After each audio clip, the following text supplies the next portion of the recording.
जय हिंद, नमस्कार। मैं मोहन पाठक और आज चर्चा करेंगे ज्ञानवापी मंदिर की या ज्ञानवापी मस्जिद की। क्या है क्या नहीं है, एएसआई की रिपोर्ट सामने आई है जिसमें काफ़ी चीज़ें निकल के आई हैं और इसके इतिहास के ऊपर भी बहुत सारी चीज़ें निकल के आई हैं। ज्ञानवापी एएसआई सर्वे रिपोर्ट में दावा मस्जिद से पहले मंदिर हुआ करता था, यानी कि मस्जिद पहले नहीं थी, सबसे पहले मंदिर था, बाद में मस्जिद हुआ।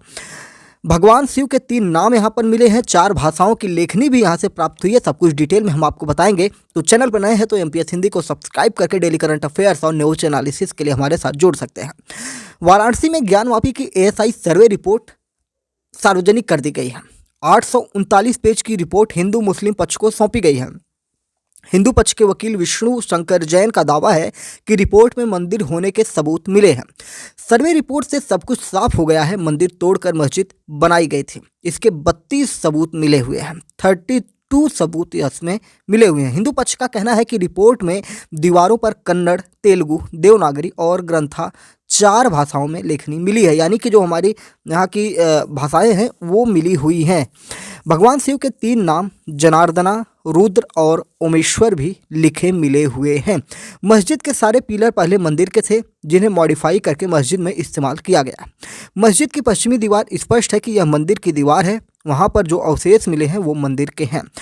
हालांकि मुस्लिम पक्ष का कहना है कि अभी रिपोर्ट मिली है, इसको पढ़ने के बाद ही कुछ हम कह पाएंगे, यानी कि मुस्लिम पक्ष के द्वारा अभी कोई बात निकल कर सामने नहीं आई है।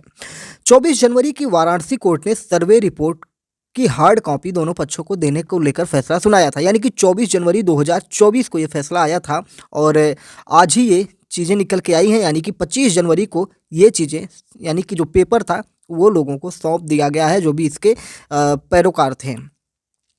इसके बाद आज सुबह सीलबंद रिपोर्ट वाराणसी कोर्ट के पटल पर रखी गई। जज के सामने लिफाफा खोला गया। इसके बाद रिपोर्ट के पन्नों को गिना गया, जिसे देने के लिए कोर्ट ने प्रति पेज 2 रुपये की दर तय की है, यानी कि कोई भी इसको ले सकता है जिसको 2 रुपये प्रति पेज के हिसाब से मिलेगा।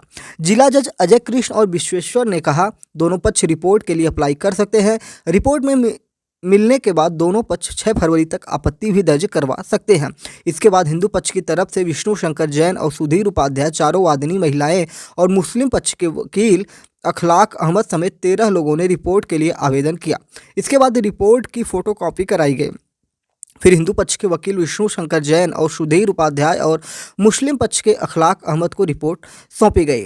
18 दिसंबर को एएसआई ने कोर्ट में सीलबंद लिफाफे में स्टडी रिपोर्ट सौंपी थी। इसी दिन हिंदू पक्ष ने कोर्ट से सर्वे रिपोर्ट सार्वजनिक करने की मांग की थी, लेकिन मुस्लिम पक्ष ने इस पर आपत्ति जताई थी। हालांकि बाद में मुस्लिम पक्ष ने भी कोर्ट से कॉपी सौंपने की मांग की थी, जिस पर 3 जनवरी को सुनवाई होनी थी, मगर उस दिन सुनवाई नहीं हो पाई। इसके बाद 5 जनवरी को कोर्ट में सुनवाई होती है, लेकिन कोई फैसला नहीं आया। इसके बाद 24 जनवरी 2024 की सुनवाई में कोर्ट ने सर्वे रिपोर्ट की हार्ड कॉपी दोनों पक्षों को देने के लेकर फैसला सुनाया था। बहुत सारी चीज़ें इसमें निकल के आई हैं। कुछ एथेंटिक और प्रामाणिक चीज़ें आपको बताना चाहूँ तो हैदराबाद के साथ यूएस के वैज्ञानिकों ने इस पर स्टडी की हुई है, जो एएसआई सर्वे हुआ है। एएसआई ने 84 दिनों में ज्ञानवापी परिसर में जीपीआर, फोटोग्राफ, वीडियोग्राफी समेत सभी पहलुओं पर सर्वे किया था। एएसआई ने 36 दिन में इसकी रिपोर्ट तैयार की। इसमें जीपीआर रिपोर्ट तैयार करने में 30 दिन लगे। इसे अमेरिका के जीपीआर सर्वे एक्सपर्ट ने तैयार की है। हैदराबाद के साथ अमेरिका के वैज्ञानिकों की टीम ने कई दिनों तक 10 मीटर तक गहराई का गहन अध्ययन किया गया। फिर अमेरिका में 400 से लेकर 900 मेगाहर्ट्ज और उससे अधिक रेंज की रडार की मदद से रिपोर्ट बनाई गई है। क्या क्या पूरा मामला है। रिपोर्ट जो है 36 दिनों तक 3 हिस्सों में तैयार की गई थी। ज्ञानवापी सर्वे के बाद एएसआई ने हिस्सों को जो तैयार किया था, रिपोर्ट तैयार किया था, किस प्रकार से किया है उस पर आइए नज़र डालते हैं।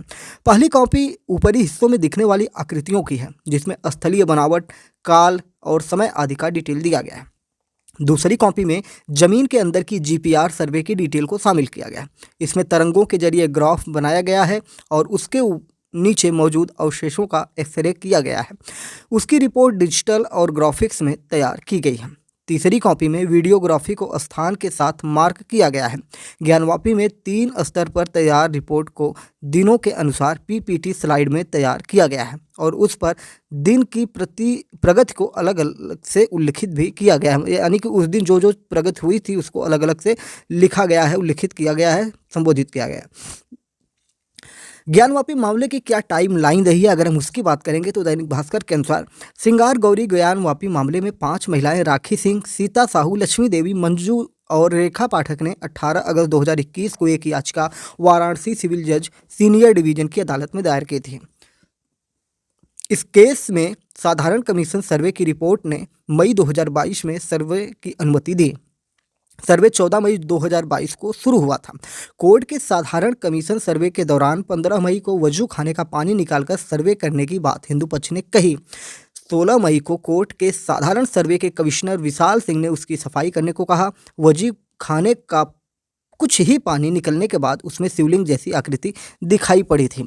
हिंदू पक्ष के पैरोकार और अधिवक्ताओं ने उसे विश्वेश्वर बताया था, वहीं मुस्लिम पक्ष ने इसे फव्वारा कहा था जिससे वजू के टैंक में पानी आता है। आपको कुछ बातें यहाँ पे याद दिलाना चाहूँगा।